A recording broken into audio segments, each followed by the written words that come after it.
79માં સ્વાતંત્ર્ય પર્વની સુરતમાં હર્ષોલ્લાસ સાથે ઉજવણી કરાઈ હતી। સુરત મહાનગરપાલિકા દ્વારા કતારગામ ઝોનમાં સ્વાતંત્ર્ય પર્વને લઈ ધ્વજવંદન સાથે સુરત મનપાના કર્મચારીઓનું સન્માન પણ કરાયું હતું।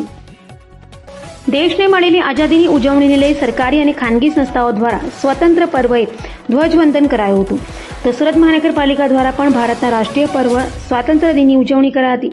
સુરત મહાનગરપાલિકા દ્વારા કતારગામ ઝોનમાં ગઝેરા સર્કલ પાસે આવેલ ડોક્ટર શ્યામા પ્રસાદ મુખર્જી લેક ગાર્ડનની બાજુમાં કાંસાનગર ક્રિકેટ ગ્રાઉન્ડ ખાતે આવેલ 79માં સ્વાતંત્ર્ય પર્વની ઉજવણી કરાઈ હતી। સુરતના પ્રથમ નાગરિક મેયર દક્ષેશ માવાણીના હસ્તે ધ્વજવંદન કરાયું હતું। તો આ સમયે સુરત મનપાના પદાધિકારીઓ અને અધિકારીઓ હાજર રહ્યા હતા અને ત્યારબાદ રાષ્ટ્રગાન સહિતના કાર્યક્રમો યોજાયા હતા। ભારતના સંરક્ષણ ઇતિહાસના નિર્ણાયક અને યાદગાર પ્રકરણ સમા ઓપરેશન સિંદૂર